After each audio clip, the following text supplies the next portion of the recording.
Damian Gomez says he resigned from the cabinet for ethical reasons.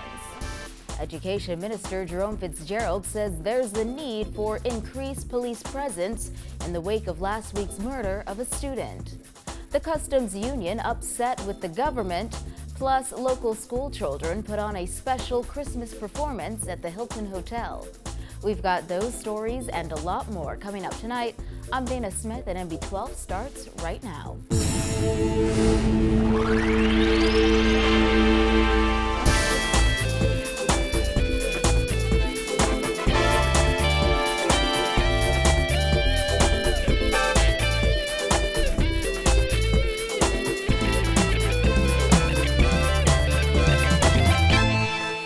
Helping news tonight. A day after it was revealed that State Minister for Legal Affairs Damian Gomez is resigning from cabinet, the PLP parliamentarian is opening up.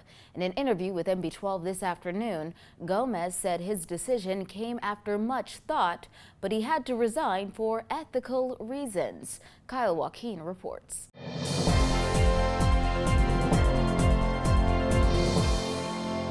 We caught up with State Minister for Legal Affairs Damian Gomez today shortly after his meeting with Cabinet to get a little more insight as to exactly why he tendered his resignation.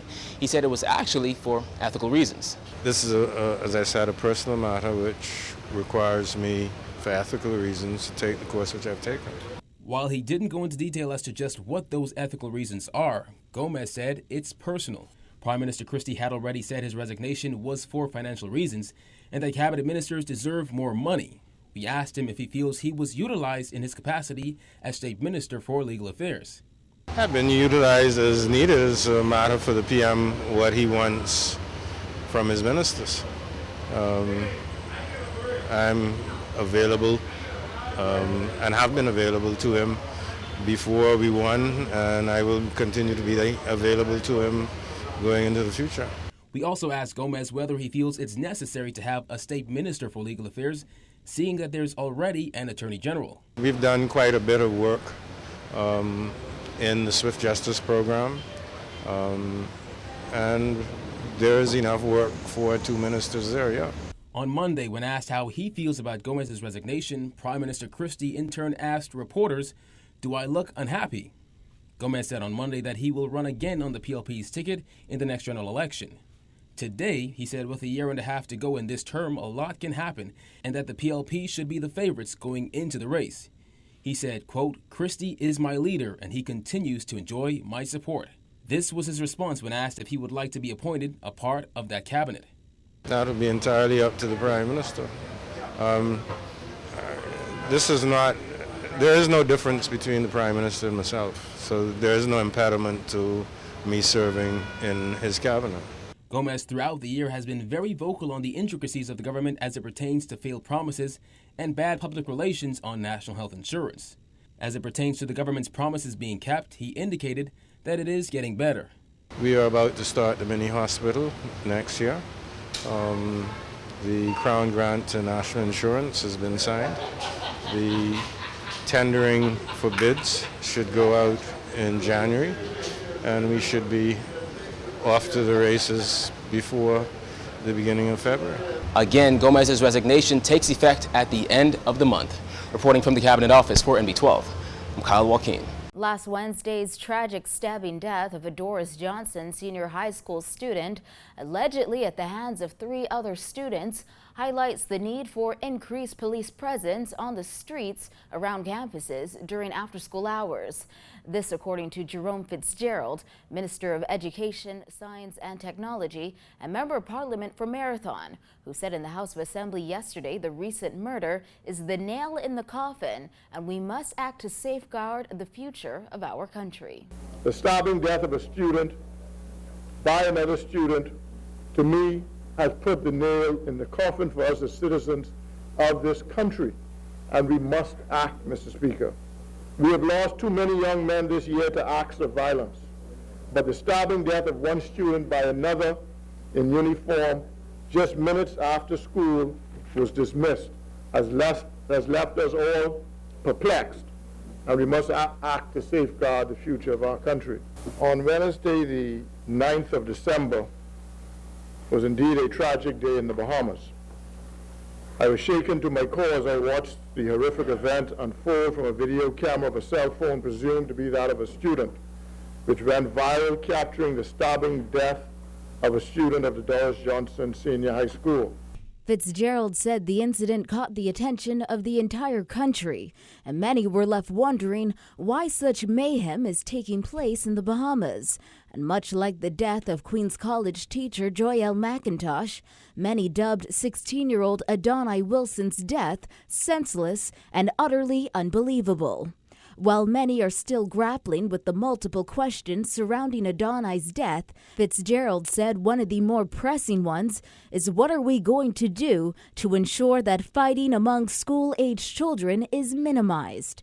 He said he has plans to meet with the Minister of National Security, the Commissioner of Police, and other stakeholders to agree on a policy position regarding an increase in police presence outside the nation's schools during after-school hours. Last week's tragic incident has undoubtedly brought into focus the need to increase security and police presence on the streets around our school campuses, particularly between the hours of 2:30 and 5 p.m. on school days. To this end, I am meeting with the Minister of National Security, the Commissioner of Police, the Director of Education, Permanent Secretary, the Director of Security for the school, the head of the Bahamas Union of Teachers, and BEMU, so that we can chart a way forward and agree on a policy position with regard to incidents that happen off and outside the school campus where students dressed in school uniforms are involved. And I will be coming back to the House shortly, Mr. Speaker, to state what the conclusion of those consultations are.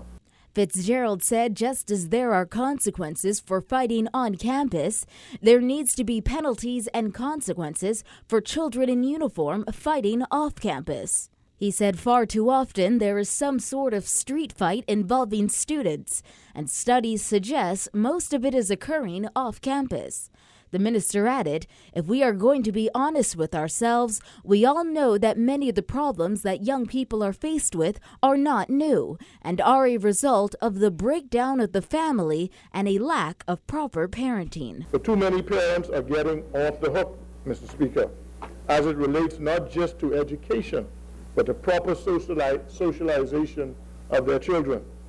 We must demand higher standards for our parents. We must demand that our parents nurture their children and instill proper values.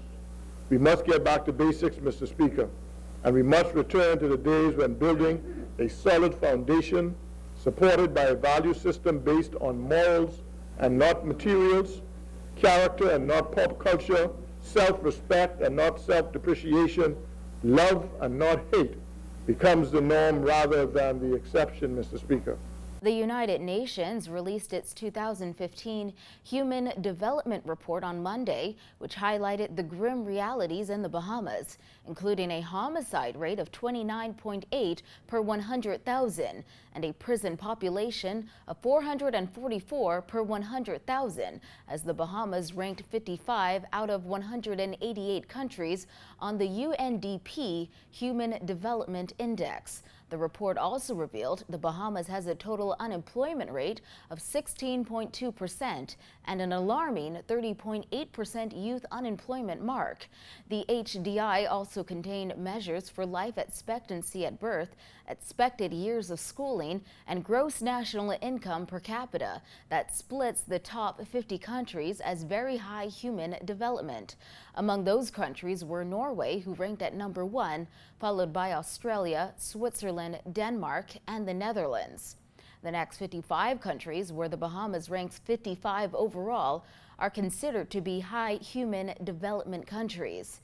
This means the Bahamas has a life expectancy at birth of 75.4 years, 12.6 years of expected schooling, and 8.2 years of schooling on average, with income per capita of $13,961. In other news, members of the Bahamas Customs, Immigration and Allied Workers Union, along with the Nurses Union and Air Traffic Controllers Union, are upset with the government after a meeting to discuss their bargaining unit proposal and concerns to the Prime Minister was reportedly canceled. Simone Davis reports. During a press conference this morning, the union's attorney, Obi Ferguson, said he drafted a formal request for a meeting with the Prime Minister to resolve and finalize a number of pressing matters peculiar to customs and immigration, as well as salary and benefits for the bargaining unit. Ferguson said the meeting was confirmed for Monday, but when they arrived at the Prime Minister's office, they were notified that the meeting had been postponed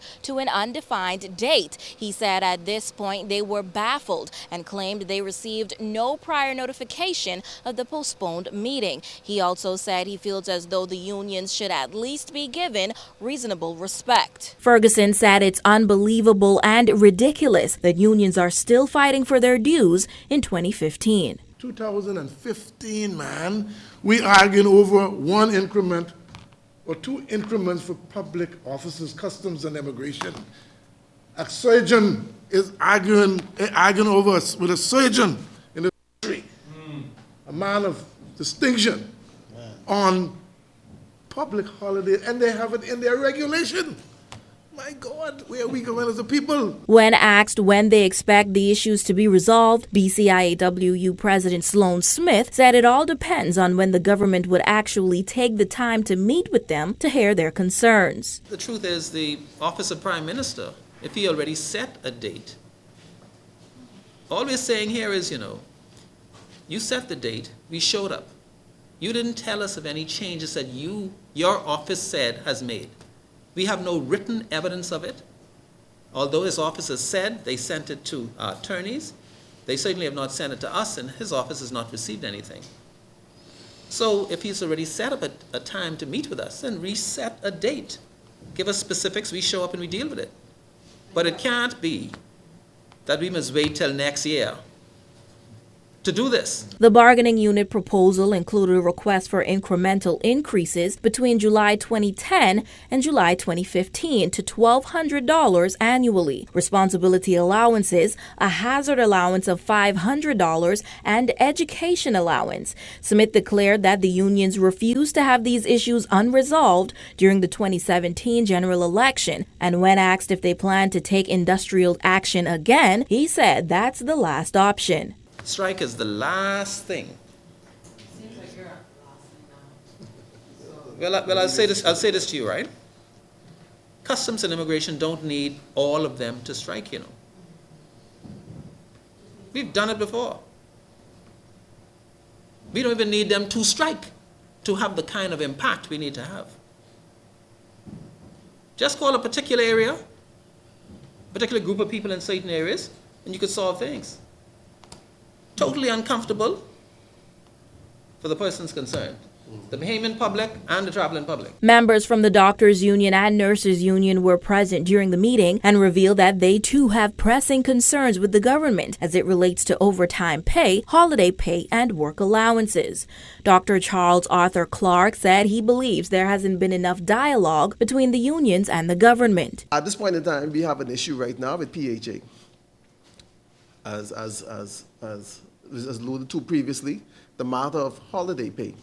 As a physician, I can't tell my patient, tomorrow is Christmas, I can see you day after tomorrow. No. Okay? I can't tell them today is my birthday, I ain't coming in today. I have to be there, because they expect me to be there. Yet, would be fine that even though the agreement speaks to the fact that we are to be remunerated for working, this has not been the case for years. Ferguson said if the government fails to meet with the unions to hear their concerns and deliver solutions, then he would be forced to notify the government of the United States exactly what the Bahamian government is doing to the Bahamian people. We contacted Director of Labor Robert Farquharson, who said he's not aware of any trade dispute between the customs union and the government. Reporting for NB12, I'm Simone Davis. You're watching the best in Bahamian news. There's more when NB12 returns.